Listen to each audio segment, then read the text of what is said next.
नमस्कार, भारत लाइव देख रहे हैं आप और सुबह में मुझे देख रहे हैं, मतलब ज़रूर कुछ बड़ी बात होगी। और ये पंचनामा भी है, सुबह का पंचनामा है और बाबा भी साथ में।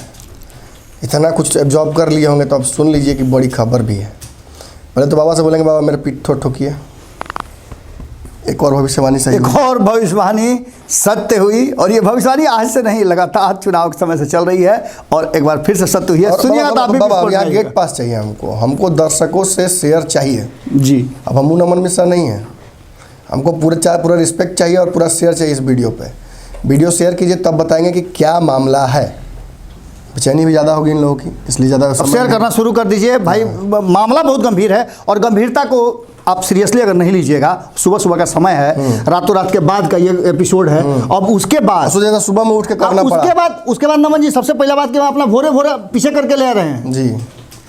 इसका मतलब है कि आज का मामला बहुत ही गंभीर है और बिहार की राजनीति का जो आप चटकारा जो कह रहे थे ना, उससे ऊपर की चीज़ है। अच्छा, आपको याद होगा पंचनामा में मैंने जोड़ घटाव करके बताया था जी कि नीतीश अब वो नीतीश नहीं है जो बहुत प्रिविलेज के साथ कहते नहीं मैं आपके साथ नहीं हूँ, मैं आपके साथ नहीं हूँ। याद होगा, नहीं याद है तो बता देते हैं। 2014 में नीतीश कुमार ने अपने प्रिविलेज से कहा था कि नहीं, मुझे नरेंद्र मोदी के साथ नहीं दिखना है। बाद में जब कमज़ोर हुए तो कहा नहीं ठीक है, नरेंद्र मोदी भी कहाँ गड़बड़ है, अच्छा काम तो कर रहे हैं। यही नीतीश कुमार की जो मौका परस्ती है राजनीतिक, यही हम पकड़ चुके हैं। और हमने आपको पहले ही कह दिया था कि जब नीतीश कुमार और उनके पुराने गुतिया उपेंद्र कुशवाहा मुलाकात करते हैं तो मैं गैर राजनीतिक कैसे मान लूँ? मैं कैसे मान लूँ कि नीतीश कुमार जी की माँ का स्वास्थ्य पूछने के लिए उपेंद्र कुशवाहा गए होंगे? मैं ये कैसे मान लूँ कि कोई बहुत अच्छी मिठाई नीतीश कुमार जी को पसंद होगी, वो उठाकर लेकर गए होंगे उपेंद्र कुशवाहा की, लीजिए ढेर से नहीं खाए होंगे, खा लीजिए? कैसे मान लो ये सब? ये तो नॉन पॉलिटिकल चीज़ें हैं बाबा। और नीतीश कुमार पॉलिटिकल जीव हैं, उपेंद्र कुशवाहा पॉलिटिकल जीव हैं। जो व्यक्ति पटना की सड़कों पर लाठी खा सकता है, जो व्यक्ति नीतीश कुमार के खिलाफ इतनी तगड़ी राजनीति, बाबा याद होगा मैंने एक शब्द का प्रयोग किया था कि तेजस्वी यादव कांग्रेस और विपक्ष के संपूर्ण नेता नीतीश की उतनी धज्जी नहीं उड़ा पाते हैं जितना कि उपेंद्र कुशवाहा एक बार सड़क पर उतरते तो करते थे। बिल्कुल नमन जी, कहा जाता है कि गोतिया से बड़ा दुश्मन कोई नहीं हो सकता। ये भी मैंने कहा था। और गोतिया बदल नहीं सकते हैं, ये भी मैंने कहा था। ये सारी बातें एक जगह आकर के पहुंच रही हैं। और आप समझ रहे कि मैं क्यों बता रहा हूँ आपको, क्योंकि मैंने आपको कहा था कि दही चूड़ा तक, हालांकि मैंने कहा था 14-15 तारीख तक भी हो सकता है, लेकिन इतनी आसानी से इतनी बड़ी बड़ी चीजें नहीं होती हैं। और एक बात और है नमन जी, आप बोले थे कि ये जो दही चूड़ा के बीच का 1 महीना का जो काल है जी, उस काल में बहुत सारी राजनीति होगी। बिल्कुल। नीतीश कुमार मौजूदा वक्त में चिराग पासवान का जो 5% वोट बैंक है, 5% के आसपास को कंपनसेट करना चाहते हैं। उन्हें पता है कि ये 5% नुकसान दिया है और ये जो 5% है, मैं देखिए लोग बार बार मुझसे बोलते हैं कि आप कुशवाहा की जो जनसंख्या है 8% है, आप 5% क्यों कहते हैं? मैं सारे समाज को नहीं जोड़ता, मैं केवल कुशवाहा की बात कर रहा हूँ। चुनाव के बीच में आपने नमन जी एक बात कही थी जी, ईबीसी का वोट नीतीश कुमार का कोर वोटर है जी, जिस पर वो पूरा आधिपत्य जमाते हैं और उसी के आधार पर वो किसी के साथ भी समझौता करने के लिए और ये डिवाइड हो जाता है। जब नीतीश कुमार से अलग होते हैं कुशवाहा तो डिवाइड हो जाता है और ये वोट जाता है दूसरी जगह। बिल्कुल बिल्कुल, भाजपा के पास चला जाता है, अन्य पार्टी के पास चला जाता है और इस बार भाजपा के पास गया है ये। और साथ में इस बार एनडीए ने भी बांटा है जी। आप देख लीजिए कि जहां से उपेंद्र कुशवाहा सबसे ज्यादा मजबूत नजर आ रहे थे जी, वहां दोनों ही मजबूती में थे और दोनों फेल कर गए। एक तो पुराने छत्रपुर डुमराव की मैं बात कर रहा हूं। डुमराव में जिस तरह का जीत हुआ है महागठबंधन का, उसको देख करके दोनों समझ गए हैं कि हम दोनों की अगर शक्ति अगर संचित नहीं होती है तो हमारे लिए ये घाटे का सौदा है। तो चलिए, नीतीश कुमार एक एक करके अपने पुराने सहयोगियों को जोड़ना शुरू कर चुके हैं। 2%, 4%, 5% की राजनीति नीतीश कुमार अब करें। और दूसरा बात, नमन जी जो कहने जा रहे हैं वो बातें नहीं है जो पुरानी आप समझ रहे हैं। ये नया पेज वाला है। वो तो आसान है कि नीतीश कुमार से मिल चुके हैं उपेंद्र कुशवाहा, उससे आगे की बात है। बाबा, पूरे चुनाव के दौरान एक व्यक्ति जिसे हमने गेम चेंजर कहा था बिहार की राजनीति में, गायब था जी। उसने कोई राजनीतिक कार्य ही नहीं किया पूरे 2-2.5 महीने में। और हम लोगों को भी अंततः ये बात लगने लगी थी कि कहीं आकलन में तो गलती नहीं हो गई। लेकिन देखिए बाबा, किस तरह का हमारा विश्लेषण होता है, किस तरह की हमारी जो भविष्यवाणियाँ होती हैं, गलत हो जाए तब भी जाके सही हो जाती है कहीं ना कहीं आकर। आपने एक और बात कही थी नमन जी उस बीच में कि राजनीति का चस्का जैसा लग जाता है, राजनीति की चाशनी में जो लपेटा जाता है वो उससे बाहर हो ही नहीं सकता है जी। कहीं ना कहीं उसके बॉडी के किसी ना किसी पार्ट में उसका जीन्स जो है प्रवेश कर जाता है और फिर लौट के आता है। अब ज़्यादा समय नहीं लेते आपका, मैं एक ट्वीट पढ़ता हूँ। मैं कौन किसने किया ये नहीं बताऊंगा, आप पकड़िए आज तक का क्लास का, मान लीजिए मॉक टेस्ट है ये आप लोग का। ये बताइए कि ट्वीट किसने किया होगा। निजी और पारिवारिक कारणों की वजह से मैं विगत कुछ दिनों से सक्रिय राजनीति से दूर था, लेकिन रालोसपा प्रमुख उपेंद्र कुशवाहा जी के आदेशानुसार मैं फिर से पार्टी के राष्ट्रीय प्रधान महासचिव के तौर पर सक्रिय राजनीति में लौट आया हूं। आप सभी मित्रों और शुभचिंतकों से स्नेह और प्रेम की अपेक्षा है। चलिए अब यहाँ से शुरू होती है नई कहानी, और ये नई पारी। आपने ये समझ लिया होगा कि उपेंद्र कुशवाहा से नीतीश कुमार की मुलाकात हुई, कैसे हुई, क्यों हुई, किस कारण से हुई, इन सब बातों से अलग अब एक नए अध्याय की तरफ हम आगे बढ़ते हैं। और यही वो बात था जिसके लिए मैंने पीठ शुरू में ठोका था नमन जी का, और यहाँ से अब नए अध्याय की शुरुआत हो रही है। नमन जी बताइए अब आगे की कहानी क्या है। मैं आपको बता दूं, जो ट्वीट आपने सुना है ये ट्वीट अभी बता दें, बिल्कुल अब बता दीजिए, अब ज़्यादा उपेंद्र कुशवाहा के हनुमान कहे जाने वाले, बिहार की राजनीति के चाणक्य कहे जाने वाले एक ऐसे व्यक्ति जो कि मैंने कहा था आपको कि बिहार में इकोनॉमिस्ट लोगों की बहुत कमी थी, जी जी जी, जिसको ये पूरा कहीं ना कहीं करते हैं। और देखिए चुनाव के ऐन मौके पर ये उपेंद्र कुशवाहा से अलग हुए थे, इस्तीफा भी इन्होंने दिया था। क्या पूरा घटना चक्र हुआ था मैं आपको पूरी तरह से बताऊंगा, लेकिन उससे पहले मैं आपको बता दूं एक बात कि माधव आनंद की घर वापसी हो गई है। ट्वीट करके खुद ही उन्होंने ये एहसास करा दिया है कि वो वापस आ रहे हैं उपेंद्र कुशवाहा के पास। 2.5 महीने तक गायब रहे हैं। और इस घटनाक्रम में आप लोगों को यह भी लग रहा होगा कि आज ये दोनों बैठ करके ये कौन सी बात कर रहे हैं, कौन है माधव आनंद, क्या कुछ हुआ है। तो माधव आनंद वो शख्स हैं जिनके विषय में मीडिया का पूरा घराना, राजनीतिक घराने ये कह रहे थे कि उन्होंने आरएलएसपी को छोड़ करके तेजस्वी यादव के साथ सांठगांठ किया है और तेजस्वी यादव के दरवाजे पर गए हैं। कई मीडिया घरानों ने पकड़ा भी था, लेकिन वो कारण दूसरा था। अब वो सारी बातें खुल करके परत दर परत आएंगी और उसका खुलासा हम आपको आगे करेंगे। लेकिन वो क्यों गए थे तेजस्वी यादव से मिलने के लिए, तब जबकि उपेंद्र कुशवाहा उनसे बाहर हो गए थे। मैं उससे पहले बता दूं आपको कि देखिए, आपको हमने खबर बताई थी कि कांग्रेस के साथ विलय की पूरी योजना रालोसपा की बनी थी जी, जिसके बाद माधव आनंद पार्टी के शीर्ष नेतृत्व से खपा हो गए थे। नमन जी एक और बात है जी, मैं थोड़ा सा रोकूंगा जी। क्या ये खतरे की घंटी है महागठबंधन के लिए? बिल्कुल महागठबंधन, क्योंकि एक इकोनॉमिस्ट और जिसको कहा जाता है कि पूंजीपतियों के साथ उसकी अच्छी खासी पैठ है जी, तो क्या नीतीश कुमार को मजबूत करने की कोई कवायद हो रही है? बाबा वही बताने जा रहा हूँ कि पूरे चुनाव के दौरान जी जिस व्यक्ति को हम समझ रहे थे कि डोरमेंट है, वो बैठकर स्ट्रेटेजाइज कर रहा था, वो स्ट्रेटेजी बना रहा था। आज नीतीश कुमार और उपेंद्र कुशवाहा स्वतः ही नहीं एक दूसरे से मिलने लगते हैं, इसके पीछे पूरी रणनीति है।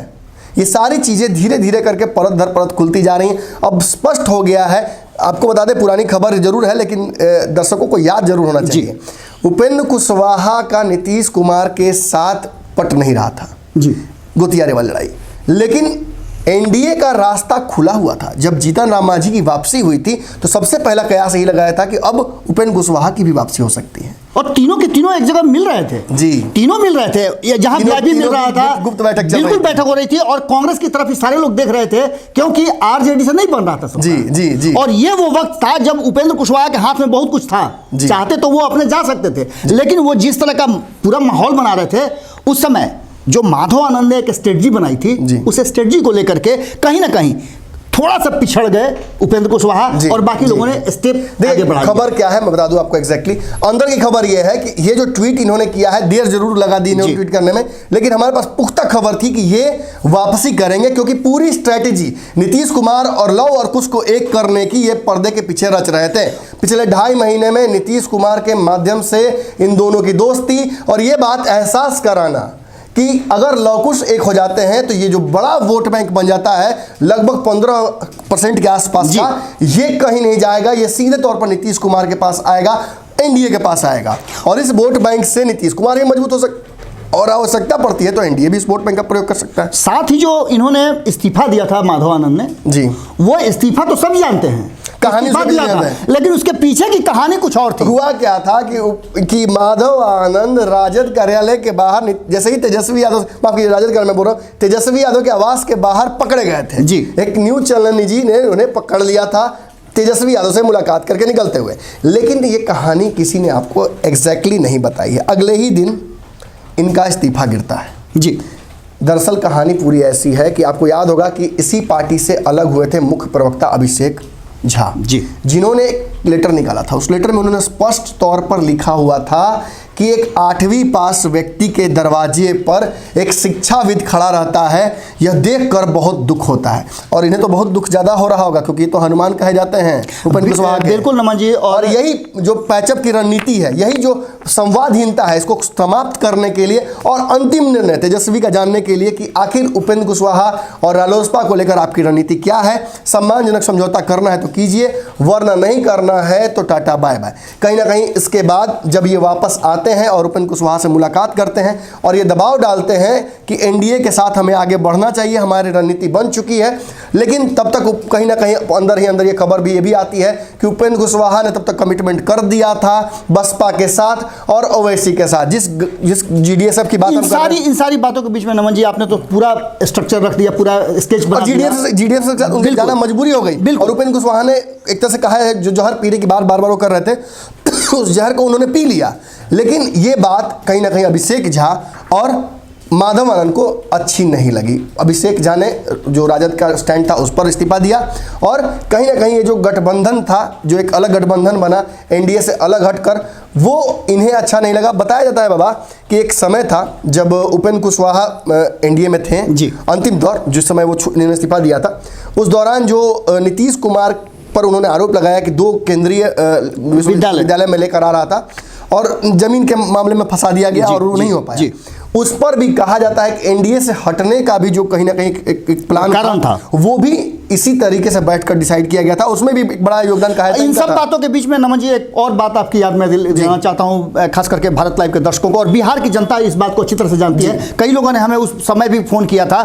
माधव आनंद से जुड़ी हुई और आरएलएसपी से जुड़ी हुई, महागठबंधन से जुड़ी हुई जो खबरें हम अक्सर आपको दिया करते थे, उन खबरों में हमने उस समय बताया था कि कहीं ना कहीं जो महागठबंधन के बीच में सामंजस्य नहीं बैठ रहा है, कोऑर्डिनेशन कमेटी नहीं बन रही है, इसको लेकर के जो आगे बढ़ने की रणनीति थी, उस रणनीति के लिए माधव आनंद को ही अधिकृत किया गया था। वो लगातार एनडीए के संपर्क में थे, दिल्ली में बैठक चल रही थी और एनडीए क्या, बिहार के ऐसे कोई भी राजनीतिक दल नहीं है, छोटे हों या बड़े हों, जिनसे माधव आनंद का बेहतर संबंध नहीं हो। ये इस तरह था। राजीव मिश्र दिल्ली में बैठकर तैयार कर रहे थे मुकेश सहनी के लिए, मैंने एनडीए में बातें हम लोगों ने बताई और ये तैयार कर रहे थे रालोसपा के वापसी की। बिल्कुल। लेकिन बातें उस समय नहीं बन पाई। प्रयास किया जा रहा था कि इस पूरे कुनबे में कहीं ना कहीं प्रशांत किशोर भी आ जाए, लेकिन प्रशांत किशोर ने इन सब बातों से अपने आप को अलग रखते हुए और ये कहते हुए कि मैं अभी बंगाल पर फोकस्ड हूं, आप देखिए बिहार आप लोग अच्छा देख रहे हैं, और ये सब बातें तक हम लोगों ने आपको बता दी थी। अब हम उस मोड़ पर आ गए हैं जहां हमें ये बताना चाहिए दर्शकों को कि अब तो इन्होंने ट्वीट कर दिया कि घर वापसी इनकी हो गई है। मतलब यहाँ से इशारा तो स्पष्ट है कि नीतीश कुमार के आने वाले फ्यूचर प्लान्स में मंत्रिमंडल विस्तार हो या आगे की रणनीति हो, उसमें उपेंद्र कुशवाहा एक बड़ा हिस्सा होंगे, साथ होंगे। ऐसे में माधव आनंद का भी जो स्ट्रेटजी है, जो उनके काम है बिहार की राजनीति में, बढ़ जाता है। सिंपल सी बात है नमन जी, अगर आपके पास कोई सामान हो, पिछली बार भी मंत्रालय मिला था तो कहा था कि शैडो में माधव आनंद ही काम कर रहे थे, जो मंत्रालय उनके पास था। इस बार भी लग रहा है कि मंत्रालय मिलेगा और माधव आनंद का आना, ये इत्तेफाक तो नहीं हो सकता है बाबा। नीतीश कुमार के पास अवसर एक मिला है नमन जी, और अवसर के साथ साथ उन्हें 2 भाग में बटा हुआ ये पूरा जनादेश मिला है जी। मंत्रालय भी मिला है और सरकार भी मिली है, जो 2 भागों में बटी हुई है। एक भाग बीजेपी लीड कर रही है, दूसरा भाग नीतीश कुमार लीड कर रहे हैं। नीतीश कुमार के खेमे में अभी तक जीतन राम मांझी हैं, लेकिन जीतन राम मांझी उतने भरोसे के काबिल नहीं है जितना उपेंद्र कुशवाहा आने के बाद हो सकते हैं। हो सकते हैं, मैं ये बात कर रहा हूं कि आने के बाद हो सकते हैं, क्योंकि आपने देखा होगा किस तरह से जीतन राम मांझी परसेंटेज भी बिल्कुल कम है मांझी का। बिल्कुल। उसके साथ साथ एक सबसे महत्वपूर्ण बात है कि ये पूरा कुनबा के जुटने के बाद जो खोई हुई प्रतिष्ठा है और जो नीतीश कुमार पर दबाव बन रहा है, वो दबाव दूर करेंगे। तीसरा सबसे महत्वपूर्ण बात नमन जी, कि अब जो आगे के चुनाव हो रहे हैं, चाहे वो बंगाल के हों या असम के हों या फिर उत्तर प्रदेश के हों, वो भी फोकस्ड में है। और उस फोकस में कहीं ना कहीं उपेंद्र कुशवाहा की भूमिका बेहतर हो सकती है, एक बड़ी भूमिका हो सकती है। आपने देखा होगा कि सीटों की भी लगभग घोषणाएं हो रही हैं कि हमको 80 सीट 90 सीटें चाहिए बंगाल में और असम में।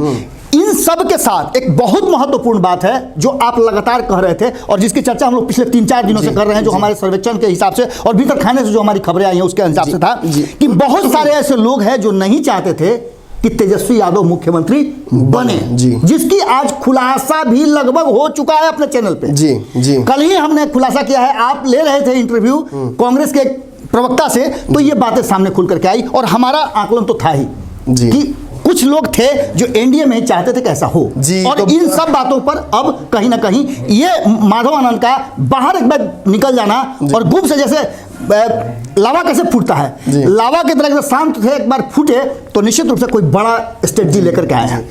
तो आपको हमने बता दिया, ये सबूत भी दे दिया कि कैसे नीतीश और कुशवाहा एक होने जा रहे हैं और इसको लेकर रणनीति किसने बनाई है ये भी हमने आपको बता दिया। देखिए, अक्सर कोई कितना भी बड़ा मजा हुआ कलाकार होता है, कहीं ना कुछ ब्रेड क्रम्स छोड़ देता है, जिसकी मैं चर्चा करता हूं। और माधव आनंद का घर वापसी का ये ट्वीट, ये एक इशारा है, ये उनकी तरफ से सीधे तौर पर कहा दिया हुआ एक ब्रेड क्रम है। वो आ रहे हैं और उपेंद्र कुशवाहा की एंट्री होगी एनडीए में, मर्जर का प्लान बन चुका है, जो भी प्लान होगा बहुत जल्दी आपके समक्ष लेकर आएंगे। एक बड़ी बात जरूर कहनी है, अगली खबर का इंतजार कीजिए, एक और बड़ा धमाका थोड़ी देर में हम करने जा रहे हैं। यूपीआई नंबर दिया हुआ है, शेयर आपने कर दिया है, अगर नहीं किया है तो चलिए माफ़ करते हैं, फिर से शेयर कर सकते हैं, अभी मौका है, शेयर कीजिए। हम देख रहे हैं बहुत ध्यान से, बाबा देख रहे हैं ना, बिल्कुल शेयर कर रहा लोग ना, बिल्कुल बहुत बहुत धन्यवाद। अगर ये वीडियो पसंद आई और वह बिहार के राजनीति और बिहारियत से सरोकार रखेनी तो सब्सक्राइब बटन दबा के चैनल के सब्सक्राइब कर ली। ओजे एगो घंटी बा, ओकरा बटन दबा देला से कुल सटीक और मारक खबर रुआ मुफ्त में मिल जाई।